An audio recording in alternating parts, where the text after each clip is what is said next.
अगर हमारे से मेंटल हेल्थ की बात करें तो उसमें अक्सर लोग पूछ रहे होते हैं कि किस तरह से हम अपने अगर आप बहुत ज़्यादा सेल्फ़ फोकस्ड हो या सेल्फ़िश हो तो कैसे हम उन लोगों की हेल्प कर सकते हैं कि वो अपनी सेल्फ़िशनेस को कम कर सकते हैं या उनका जो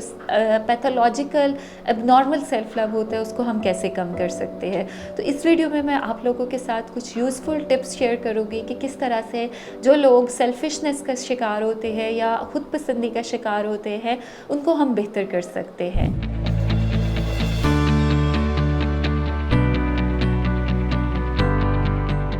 I'm Amna Iftikhar and I am a consultant clinical psychologist या जिनको हम माहिर नफ्सियात बोलते हैं। आज मैं आप लोगों के साथ एक बहुत सेंसिटिव टॉपिक के बारे में बात करूँगी जो अक्सर हम डिनाइल में चले जाते हैं। हम लोग अक्सर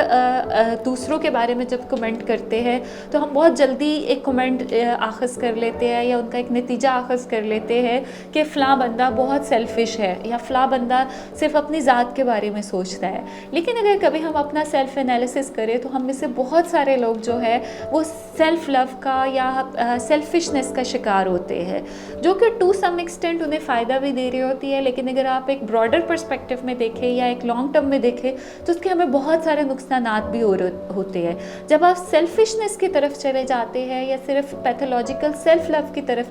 चले जाते हैं या खुद पसंदी की तरफ चले जाते हैं तो उसके एक सबसे बड़ा ये नुकसान होता है कि आपके जो रिलेशनशिप्स होते हैं, जो आपके कनेक्शन होते हैं, जो आपकी सोशल लाइफ होती है वो उससे बहुत बुरी तरह इफ़ेक्ट हो रही होती है। तो जो लोग अपने इंटरपर्सनल रिलेशनशिप में नाकाम हो रहे हैं या दूसरों के साथ कनेक्ट नहीं कर पा रहे या उनको लग रहा है कि वो अपनी ज़ात को ज़्यादा अहमियत दे रहे हैं और जिसकी वजह से वो लाइफ में सफ़र कर रहे हैं, तो ये टिप्स आज उन लोगों के लिए है ताकि वो अपनी लाइफ को आसान कर सके, अपने रिलेशनशिप्स को बेहतर कर सके और अपनी जो सोशल कनेक्शंस हैं उनको और स्ट्रॉन्ग कर सके। तो इसमें मैं पहली टिप आप लोगों के साथ शेयर करती हूँ कि जो आपको सेल्फिशनेस को ख़त्म करने में हेल्प करती है। तो पहली टिप है कि ऐसे लोग जो बहुत ज़्यादा खुद पसंदी का शिकार है वो कोशिश करें कि एक एम्पैथी को प्रैक्टिस करना शुरू करें। एम्पैथी होती है कि आप दूसरों के इमोशंस को अंडरस्टैंड करें, उनकी पेन्स को अंडरस्टैंड करें, उनकी जो इमोशंस चल रहे होते हैं उनके साथ जब आप अपने आप को कनेक्ट करते हैं तो आप अपनी ज़ात के अलावा दूसरों के लिए सोचना शुरू कर देते हैं। तो पहली टिप आपने कोशिश करना है कि आपने बीइंग मोर एम्पैथेटिक जो है वो होना शुरू करना है कि दूसरों के इमोशंस को भी अंडरस्टैंड करें। लगता है बाजार के खाने बहुत खाते हो। जी डॉक्टर साहब, मैं ये मेडिसिन प्रिस्क्राइब कर रहा हूँ, वो आप ले लेना। अब कोई भी मसला हो तो मरहम से डॉक्टर की ऑनलाइन कंसल्टेशन बुक करो,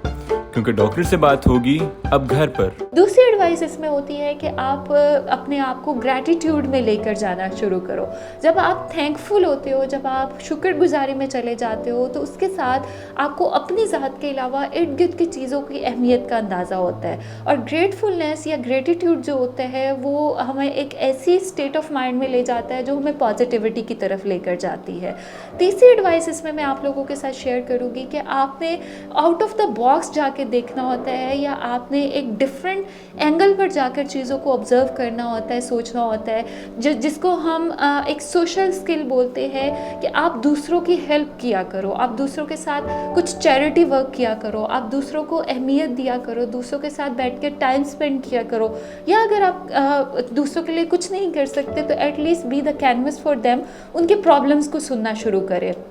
चौथी टिप इसमें है कि अगर आप अपनी सेल्फिशनेस को कम करना चाहते हैं तो आप आउटकम फोकस हो। आप ये देखो कि अगर आपने पूरा दिन गुजारा है तो एट द एंड अपने आप से एक क्वेश्चन ज़रूर करो कि मैंने अपनी ज़ात से बाहर क्या काम किया है। मैंने अपने घर वालों के लिए, मैंने अपने फैमिली मेम्बर्स के लिए, मैंने अपने दोस्तों के लिए, मैंने अपनी ऑर्गेनाइजेशन के लिए आज के दिन में क्या बेहतर एक्टिविटी की है। और लास्ट में मैं जो चीज़ शेयर करूँगी कि किस तरह से आप अपने आप को अपनी उस सेल्फ लव से या आप अपने